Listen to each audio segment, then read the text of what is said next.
Hi everyone and welcome back to the channel, welcome back to Cat's Corner. If you are new here, my name is Catherine. I run a small business called Cat's Corner where I make and sell punch needle and tufted products, and I also teach you guys how to punch needle.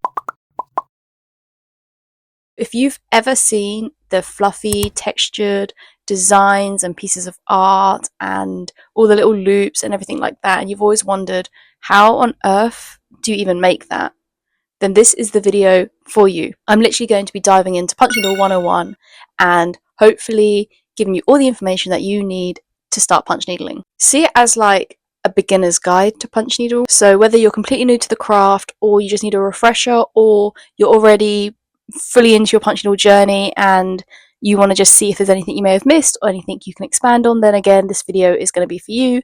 Grab a drink, grab your craft, grab whatever, sit down, have a listen, and hopefully learn something. I just want to start the video by letting you guys know that I am self-taught. I'm not like a qualified teacher in punch needle. I'm literally self-taught at the art. Every day I'm still learning. It's just I like to be able to help people explore creativity, to explore new crafts, and to help guide people to even have a go at the craft, just to give a little bit of guidance so someone's able to even do the craft. I've had so many people come to me and they've given up because they haven't even been able to do a few stitches. So this video is literally, or my knowledge is literally there to just help people get going. They don't have to be turning themselves into like the most amazing punch needle artists and crafters, fiber artists. It's just so people can have a craft, have a hobby, and just have a go and make something with their hands. So I'm just going to start with like a little quick overview on what punch needle is and the history of punch needle as I'm aware of it, just to give a little bit of backstory into the craft itself. So from what we're aware, punch needle has been around for like quite a while, like for centuries. It's got roots that go back to ancient Egypt, the Middle East, and even to places like Russia, America. It's one of those things that it's very hard to pinpoint where it started, but it's everywhere, or it's in a lot of different places, and each place uses the craft in a different way, which is really interesting. There was other parts of the world that would use it to embellish clothing and use like a more of an embroidery technique to make embellishments and embellish home decor, clothing, all that sort of stuff. And there's also a punch needle technique called bunka, which is a traditional Japanese embroidery technique, and it uses a really, really, really small punch needle and really thin thread. It creates this amazing artwork, and it's pretty much painting with yarn. And when you look at it, you would think it was a painting, but actually it's done with a needle and thread, and it's incredible. That was sort of like different places and how they use punch needle, and obviously we've seen a massive resurgence of punch needle, and it's become this more modern take on punch needle, which I believe is still ever growing. Like everything is always ever growing, but you're always seeing new things being made with the craft. Like it is seriously versatile, so the possibilities with it truly are endless, and we are seeing that constantly throughout time. And in saying that, obviously one of the most recent modern versions of punch needle art is your mug rug coasters, little tiny coasters that you would use for your cup of drink. That's probably one of the best examples of modern punch needle, and that literally saw a surge of popularity due to like social media. And I don't even know where the origin of that came from. I don't know who the first person to create it was. Obviously coasters have always been a thing with mugs, and you've had crocheted coasters, felt coasters, but in terms of the punch needle coaster and to be called a mug rug, I don't know where it started. As for car coasters, I don't know where it started, but that is a modern take on the art of punch needle. And I guess one of the other things to know with punch needle is there's technically like two types of punch needle, or there's two sides to punch needle. So sometimes with art, when you create something, you have a quite distinct front side and a quite distinct back side. So the front side would be what you would display to the world, and the back side would be hidden in a frame or on the wall or covered up. Whereas punch needle, you can utilize both sides, and you don't have to cover up a side. So you could show the loop side or you could show the flat side. It's literally completely your choice. It doesn't matter. The only time it may matter is if you wanted to do something in particular. If you want to make a rug, then ideally you need to use the loop side, because that's just how a traditional rug is, and it's just what would make most sense. But if you're just experimenting, you really can use either side, and honestly, it doesn't matter. There is no such thing as the front side or the back side in terms of right or wrong. It's art, it's experimentative, do whatever you want basically. But the only difference is obviously the loop side, you can see little loops of yarn, and the flat side is literally flat stitches, more of like what embroidery looks like. So there are two distinct looks, and you can mix and match those stitches amongst each other. You can do anything really. Okay, moving on to the essential supplies. Now I have done a previous video on what you need for punch needle, which I will put somewhere up here on one of these corners. I don't know which side it's going to come up. I think this side. But I will just briefly talk you through some of the tools that you need for punch needle. Obviously, the most important is a punch needle tool. I always use mine to hold my microphone. You can get punch needle tools in a variety of different sizes, materials, adjustabilities. There's so many different varieties out there. But you have your main ones. So you've got the Oxford punch needle, which is, in my eyes, like the king of punch needles. I don't own any just yet, and I would absolutely love to own the set. Oxford punch needle. Pinnacle punch needle. This is the Millwoods, which is a cheaper version. And then you've got the smaller punch needles, like the Laver punch needle and the Mina Carina, I think it's called. They're like the thinner punch needles. So some are adjustable and some aren't adjustable. This one here I'm holding isn't adjustable, but you can get ones that you can adjust the length of the needle, and therefore you can give yourself a different length of loop, giving yourself a different look, a different vibe, and just to experiment a bit more. The size of the punch needle, you've got the bigger 5mm, and I think you can get slightly bigger ones than 5mm. They're more of the regular punch needle. They're really good for your bigger pieces of art, your bigger rugs, your thicker yarn. And then you've got the small, thinner ones like the Laver punch needle, which does come with 3 different size needle heads, but they are all smaller than the Millwoods punch needle, and therefore your embroidery, your small coasters, and your thin yarn. Very simple rule of thumb. The thicker the punch needle and the bigger the eye hole, the bigger and the thicker the yarn you need. The thinner the punch needle and the smaller the eye hole, the thinner the cotton or fibre that you're threading through is needed. Very, very simple. You don't want to use a regular punch needle with a cotton yarn because it will just not stay in the hole of the eye properly and your loops won't stay in. So you want your yarn to fit the eye hole of your needle but not be too tight or too loose. You need it at a good medium. So a really, really simple rule of thumb that I would say is if you're getting a regular punch needle, buy double knit acrylic yarn. If you're getting a thin punch needle, buy double knit cotton yarn. As I'm editing this, I just want to also say that the Laver punch needle, like I say, comes with the 3 needle heads. The thinnest, smallest one, embroidery floss. The middle one can be for double knit cotton, and the bigger one can be for double knit acrylic as well. So you can use double knit acrylic with both a Laver punch needle and a regular punch needle. I forgot to mention it at the time. But yeah, the Laver punch needle comes with 3 different needle heads, so you can actually use 3 different types of yarn or thread or fibre, basically. So cotton is a lot thinner than acrylic. Even though they're both double knit, there's quite a distinct fibre weight difference, and they will work best. That's the easiest way to help you get started with punch needle. And I guess there's more things you could go into with punch needles, like how to set your needle height and all that stuff, but I'm just going to keep it simple. Thin yarn, small punch needle, thick yarn, big punch needle. That's as simple as that can be. And then we move on to the fabric. Now, fabric is, again, so many different types for different punch needles. The one thing I will start with is Monk's cloth is designed specifically for punch needle. But then you do have things like you'll have with the Laver punch needle, the thinnest and the smallest needle head, which is for embroidery floss. You can get away with using like a cotton fabric or a linen fabric, something with a tighter weave, because the needle head is sharper. You can't get away with using a regular punch needle and cotton because it's just not going to be compatible, and you're going to end up making holes in your fabric. So much like with the punch needle, there's a really simple rule of thumb when it comes to buying fabrics. The tighter the weave of fabric, the smaller and the sharper the punch needle and the smaller the yarn needed. The bigger the weave of fabric, so if you can see the light through it better, the bigger the punch needle, the thicker the yarn needed. Something you see a lot of is, can I use cross-stitch fabric like Aida? It's recommended no, purely because it's a stiffer fabric to use and the holes tend to be a little bit too big. Thing is as well, right? You can use any fabric you like with punch needle. Like, you can make it work, but if you want the easiest experience, stick with your Monk's cloth and your punch needle. But you can get so experimentative. You can try and punch needle on clothes if your punch needle will allow it. Just remember that if the fabric is more of a tighter weave, then just try go for a sharper punch needle, because you're going to have a better time than trying to use a thick punch needle, because it's just not going to work. But at the end of the day, and something I'm probably going to say quite a lot, is art is really about experimenting. Yes, okay, there's things that have been made and designed specifically for something. It doesn't mean you need to stick within those rules. go outside the box, try different things, experiment with different things. It's not a linear road when you're being creative. We move on to the yarn. Again, I've already touched on what size yarn works best for what type of punch needle. You can use any yarn you want. You can try and punch needle with scraps of fabric if you want. Like, you can use anything you want as long as it runs smoothly through your punch needle.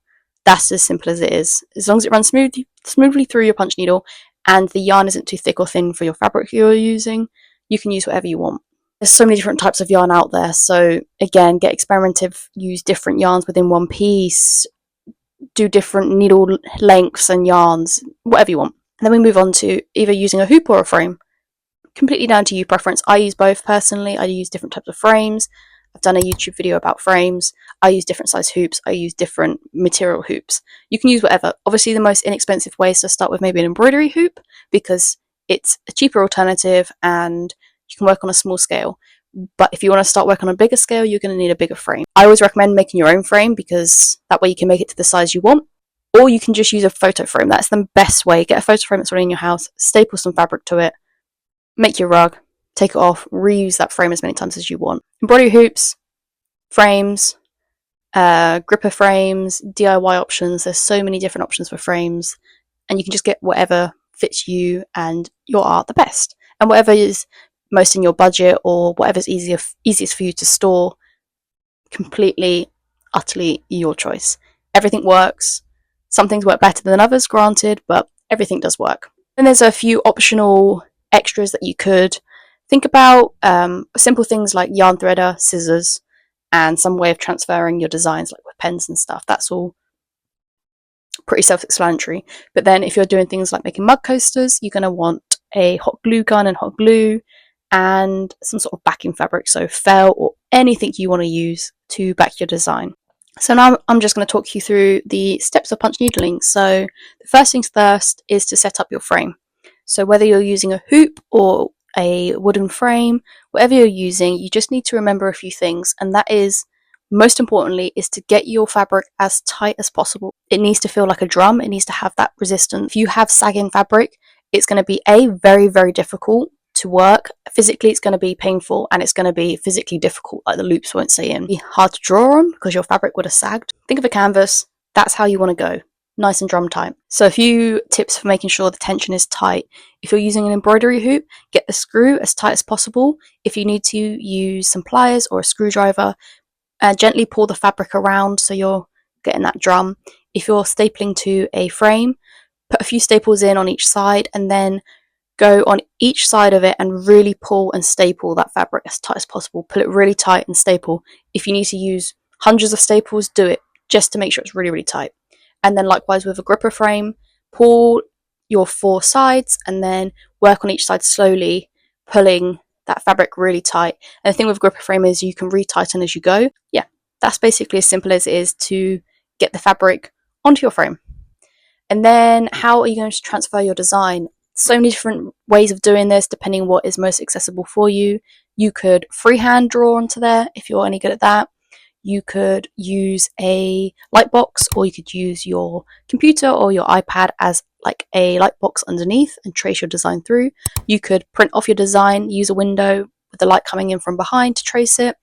Or you could, if you have a projector, you could project your design straight from your laptop or computer onto your canvas. When you are transferring your design, I used to always use a Sharpie, but I've started to use a biro now, because when you use a Sharpie, you have to then try and remember what part of the line you're going to draw on, if that makes sense, because obviously the Sharpie line is thicker than a biro line, so therefore your design is going to be thicker in places. So if you wanted to make it really precise, I would recommend a biro.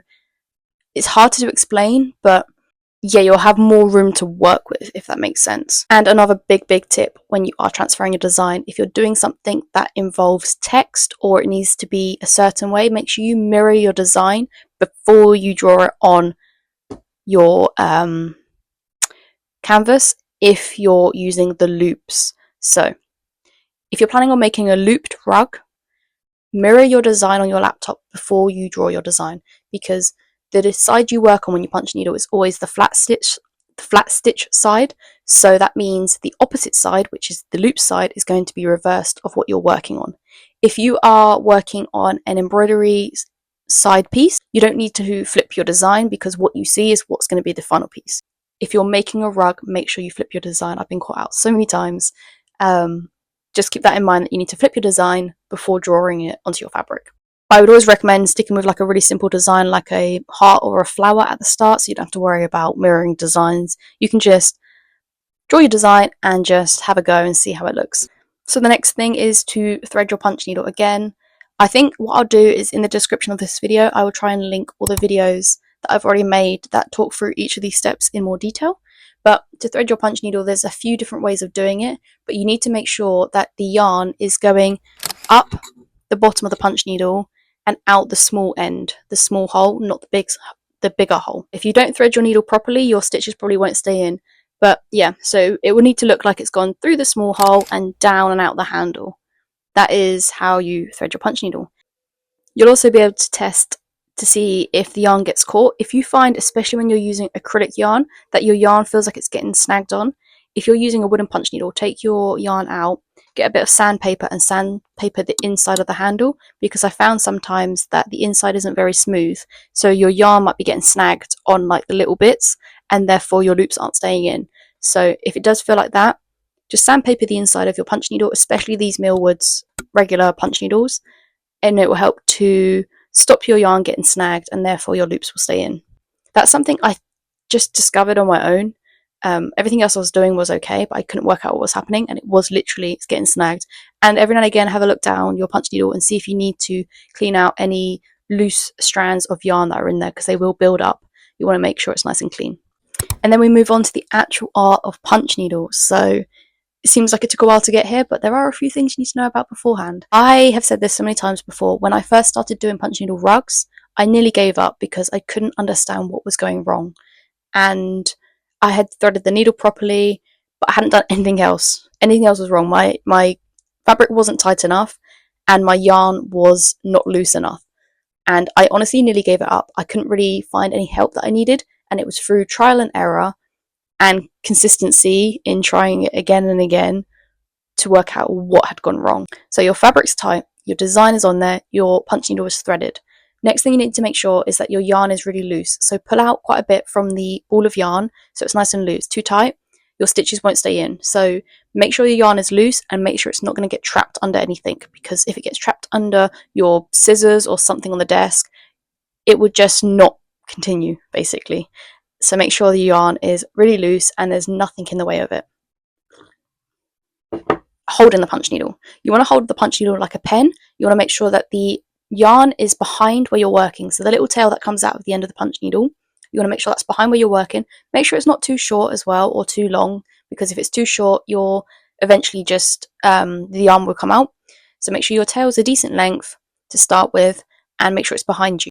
You want the needle to be facing the direction that you're always going. So the big open end is the front, basically. So you want to make sure your yarn is always trailing behind you. And as you punch needle, when you get to when you want to change direction, you make sure you turn the punch needle so that it's always facing the way you want to go. When you first start punch needling, you want to punch your needle down all the way so that it's fully into the fabric as far as it will go. You will lift it up and you would just graze the fabric, move forward a little bit and punch down again. You want to just go like 1 to 2 stitches of fabric a time and keep those stitches nice and consistent.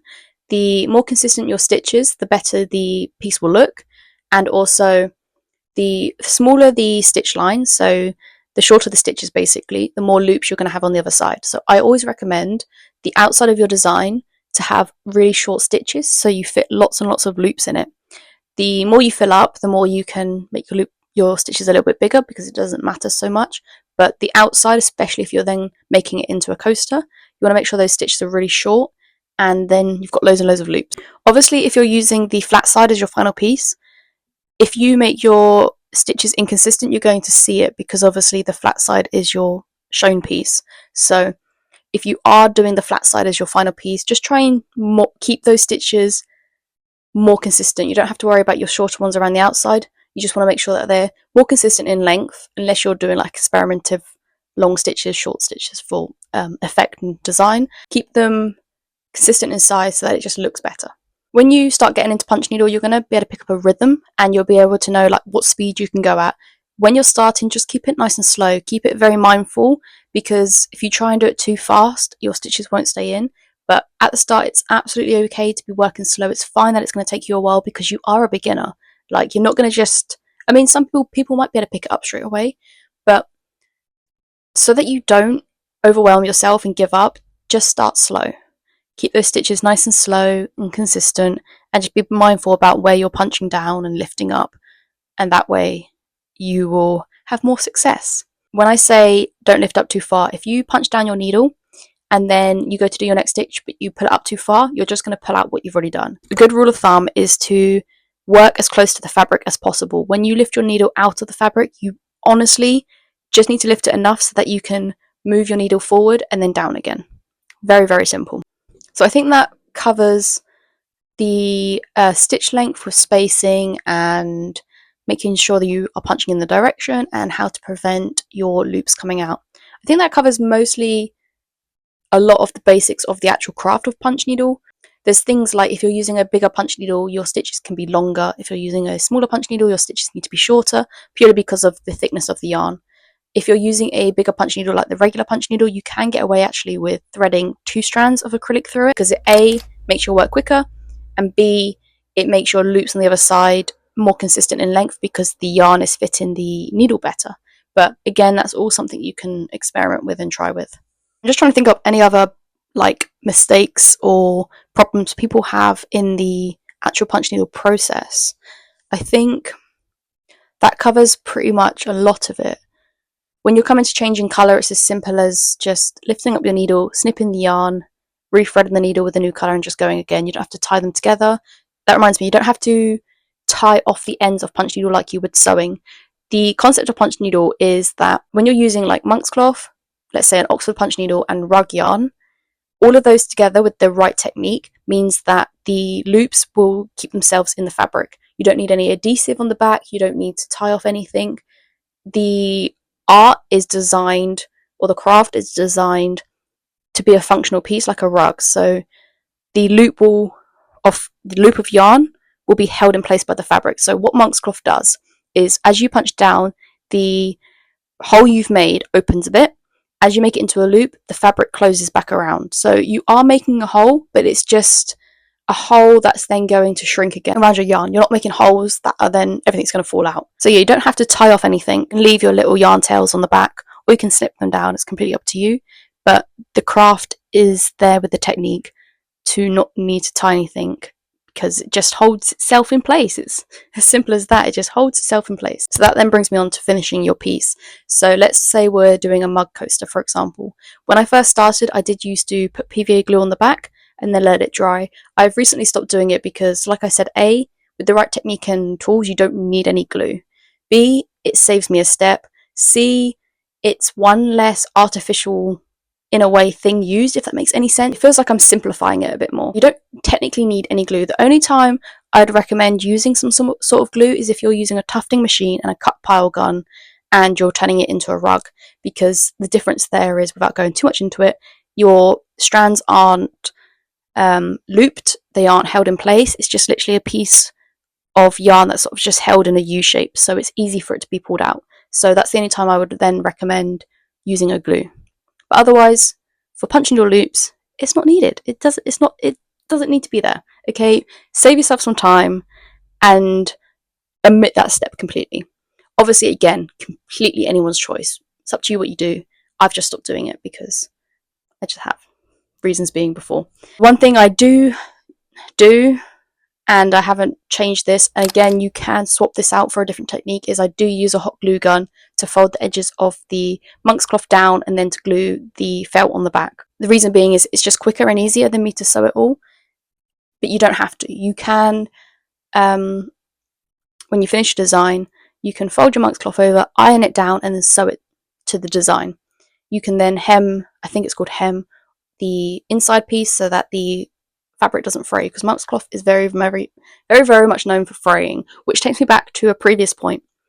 When you have cut your monk's cloth and put it into your frame, a really good tip is to get some masking tape and put it around the edge, and fold it over just to prevent cleanup, because monk's cloth frays like anything. Even if you use pink and shears, it just is horrible. It gets everywhere. So if you use some masking tape, you are just preventing that cleanup at that stage whilst you're working. Obviously later down the line you'll start cutting it and it will start going everywhere, but just for the initial stage, use a bit of masking tape. Bring it back to finishing your piece.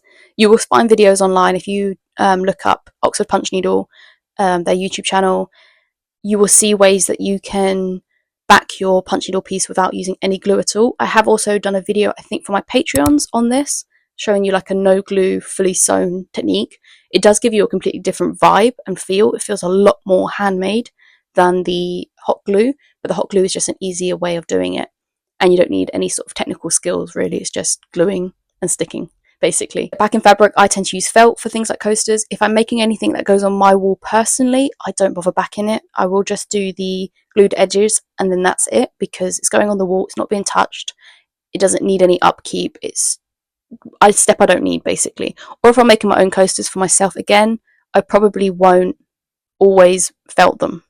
I'll just leave them because I don't need to do it. You know, I'm not selling it. It's not for anyone else. And then you can do things like putting your piece in a photo frame. You don't have to use it as on a desk or anything. You can use it in a photo frame. You could put a hook on it and hang it on the wall. You could get a clip and a piece of necklace and chain and hang it on the wall like that. You can turn it into a coaster if you want. You can turn things into key rings. You can turn things into 3D flowers, or like just a 3D thing on a pole. There's so many different ways of then finishing your piece, but I guess the main thing is use glue if you want, completely sew it if you want. It's your choice. Use whatever backing fabric you want. If you're wanting more of a luxurious feel, I would go for a thicker felt. The stuff you find in like Hobbycraft or something is quite thin, so it might not feel like it's doing much. So a thicker felt is better. The other thing I'll also list in the description box is my blog post with all the supplies linked to it, and also my Amazon storefront is in there as well, so you can find all the things I recommend that I use personally are all on there. So yeah, that's basically start to finish of how to make a punch needle piece. Like I always say, you can do whatever you want. Art is so subjective, and it is not something that needs to follow a formula. Like, you don't have to do exactly what someone else has done because you think it's the right way of doing it. If someone tells you, oh, that's not a punch needle round, oh, that's not this, it doesn't matter. It's art. It's not, I'm not being graded on a science equation. It doesn't have to be correct. You know, it's not like making a cake where you need to make sure everything's correct, otherwise it won't turn out. It's literally a piece of art. So use whatever tools you want, use whatever materials you want, make whatever you want, turn it into whatever you want, do whatever you want with it. It doesn't matter. This is just a guidance to help you do the craft. Basically, see what I give as a tool, one more extra tool that you can use to then do what you want. You know, whatever you want to do. It honestly doesn't matter, and who cares what anyone else thinks. Art is subjective, and most importantly, we need more art in the world, so just create and put it out there. Obviously, if you're moving into selling things, there's things you need to do. You need to make sure your products are in a sellable condition. You want to make sure you're using good quality stuff and the product itself is of a good quality. Different things like that. But if you're making things for yourself and you're just doing it as a hobby, it doesn't matter. Do whatever you want. Don't even finish a piece if you don't want to. Just have a go, you know? And then a few just like beginner tips and tricks off the top of my head. I've gone through yarn snagging in your punch needle. If you are punch needling and everything you've done is correct, but yet you do a few stitches and they keep coming out, you might want to pull your yarn out and check that there's not a knot in your yarn. Sometimes the yarn will knot itself, and sometimes when you buy a ball of yarn, the company you've bought it from might have knotted two ends of the same colour together to make up to the amount that you've bought, like 50 grams or whatever, and you might not realise as you're going. So if you're punch needling and it's going perfectly and then all of a sudden you just can't get past a certain piece, there might be a knot in your yarn, so just pull it out of the yarn, snip each side of the knot and rethread and go again. It's a bit of a pain, but it's not something you're doing wrong, you know, it's an easy fix. When you're first starting out, choose a simple design. Simpler the better, and then you can gradually, as you get more experience, experiment with more detailed stuff and more lettering and small fine details and stuff like that. If you have done your piece and you've noticed that you want to change a colour or you don't like the look of something, One thing that's amazing about Punch Needle is it's so forgiving. As long as you're using monk's cloth, like some fabrics you can do, some fabrics you can't, but we're talking about monk's cloth here. Monk's cloth itself is so forgiving. So let's say you finished your piece, it's still in the hoop, it's still in the frame, it's not been glued or anything, and you want to change the colour of it. All you do is you use your fingers or some tweezers, pull out the stitches you've done, scratch the fabric gently because it will then close back up, and then you can punch needle again. So great. I've had to do it so many times. I've finished a complete piece and decided I wanted to change like the full background. So you have to pull it all out. Obviously, when you pull out and scratch the fabric, you can only do it so many times before it becomes a bit of a problem and the fabric becomes a bit too loose. But for the most part, you can pull it out, scratch the fabric, and go again. So that's great. It also means that when you've done a piece and it's just staying in a hoop, and then at a later date you're like, don't really like it, you can take it all out and reuse that fabric for a new project. So there I mentioned tweezers, and I just remembered I forgot to put them into the extra supplies. Tweezers are really great once you finish your piece. So when you're doing like a rug and you're using the loop side and you turn your piece over, it can look a bit crazy. And this is one thing I will say, when you are punch needling, you have to trust the process. So you can turn it over as you're going, but you're going to be quite disheartened by what you see. What I always suggest is do all of your piece before you want to give up. So if you turn it over and you think, oh, this isn't looking like it's meant to look, don't worry. Finish your piece. Do the whole thing and then turn it over. At first it might look a bit crazy, but that's where the tweezers come in, or your punch needle. You're going to want to unhook any colours that have hooked over each other, because as you're going you might find that without even realising, you've hooked colours over, and it's what everyone does. Like, there are ways that you can maybe prevent it, but they're not really very practical. So don't worry if colours have looped over each other. It's just part of the process. See it as just another step that you need to do. Yeah, when you turn it over, get some tweezers and very gently unhook any colours that have hooked over. This also means you can reshape your loops a bit more, so you can give yourself more definition. If any loops are too tall amongst the other loops, just snip them off. Just snip them, they'll be gone. Sometimes it affects the colour slightly, but most of the time it's unnoticeable, and you can forgive snipping a few loops because ideally you would have had so many other loops and it would keep it in place. So you can snip a few and it won't make a difference. If you need to push anything back through to the other side, again, you can do that. It's just another step to get your details and to tidy it up and to make your piece look more like the intention it was made to be. Before then, it will look a little bit weird, but trust it. Add that extra step in and you'll be much more happier with your final piece look. That takes me back again. I'm going to be going back and forward because I'm, so much information. So let's take a traditional rug made with punch needle. I was saying earlier about not using glue on the back.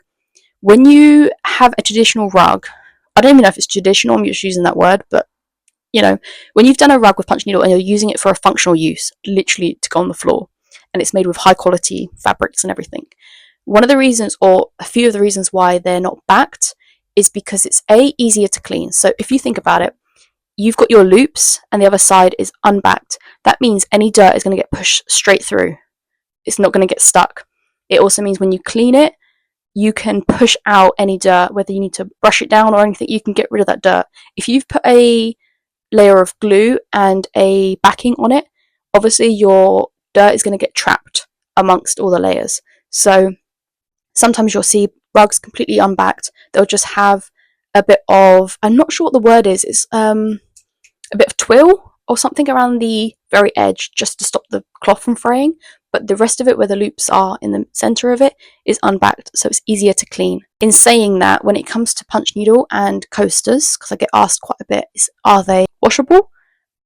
Yes and no. So coasters I recommend hand washing only. I have tried putting them through the washing machine and they haven't come out terrible. I've tried different fibres of yarn with different felt backings, because sometimes felt colours are different. So I believe my white felt is, even though it's exactly the same as the black, I think it's a bit thicker than the black felt. I don't know why. It might be something to do with the dyeing process. I don't know.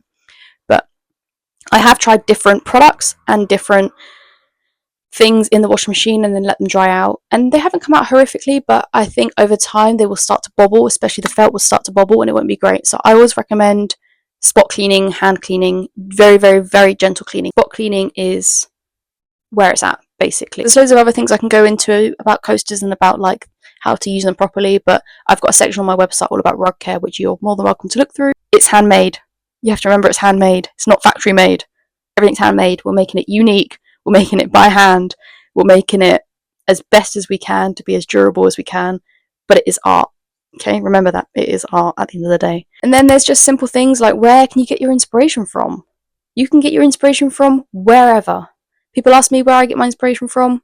When I started Cat's Corner, it was more what I saw other people doing, what I thought people would like, what was popular at the time, what I was being asked to do. As we go through the years, and as I've experimented with different crafts and creativity, you can find inspiration literally wherever. You can look out a window and there's so many different things and techniques and textures and things just there, colours. There's so many things that can give you inspiration.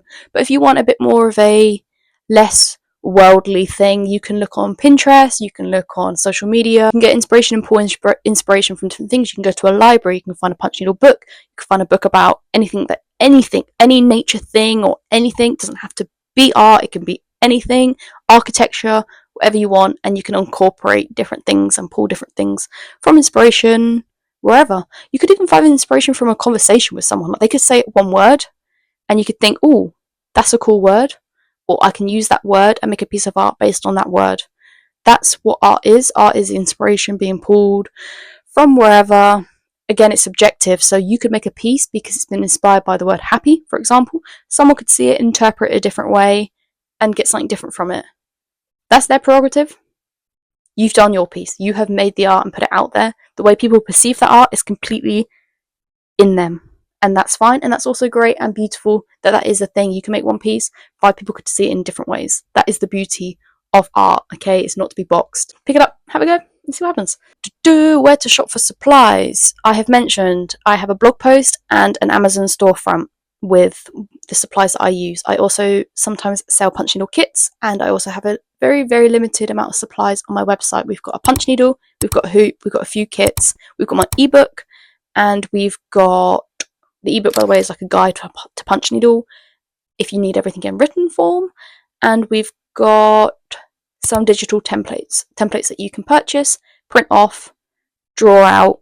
If you're not great at drawing, I've already done the drawing part for you. You can just print off and give them a go. I also have my Patreon. My Patreon is £4 a month, and you get a free monthly template. Sometimes I do 2, sometimes I do 1. You know, whatever I'm feeling like, but you get a monthly template completely for free. You don't have to pay for it because you've already got your subscription. And yeah, that's there to experiment with as well. Turn it into whatever you want, do whatever you want, just don't sell it. Also on the Patreon, on topic of that, I have exclusive videos. Like I say, I think I've got an exclusive video of how to do a no-sew piece, how to do different punch needle stitches, because it's not all just simple, short, consistent stitches. There is a whole world out there, much like embroidery. There's a whole world out there of different stitches to try to create different techniques. That's on there. I show you how to make a 3D flower. Exclusive videos are over there on the Patreon. Like I say, it is £4 a month if you want all that. Or I have the £2 a month tier, which you don't really get anything. It's just more of a supporting me kind of thing. So if you want to just support me each month for a little amount, you can go ahead and do that. You do get behind the scene content though, and you get access to my Discord channel.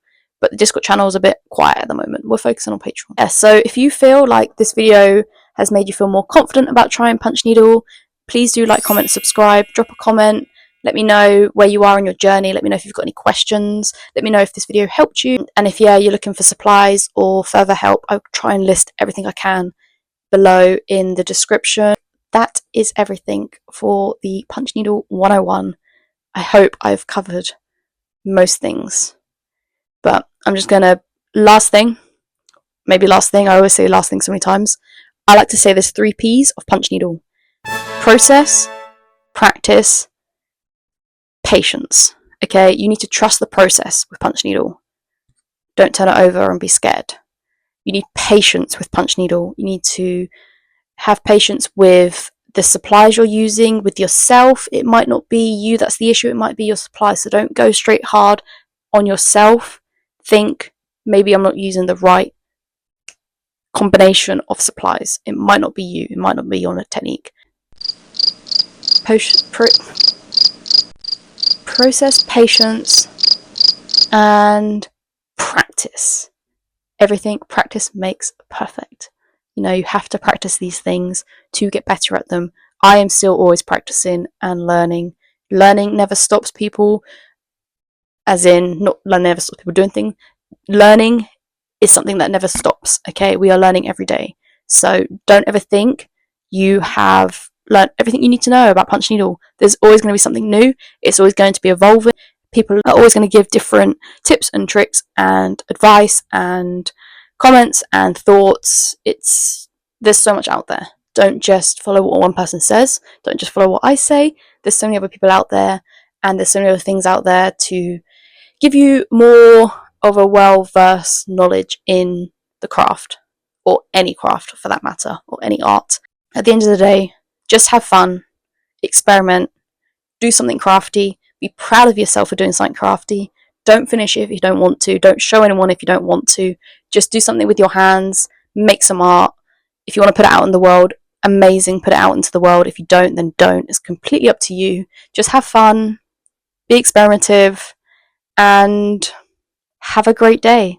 Everyone, have a great day. Please, again, like, subscribe, comment, notification bell, everything like that. If you want to join the Patreon, it'll be at the end of the video and also in the description. And I hope this video has helped you, and I hope you have watched all the way to the end, and I hope there's been no issues with my audio or anything this time. And yeah, welcome to Punch Needle, and welcome to Cat's Corner.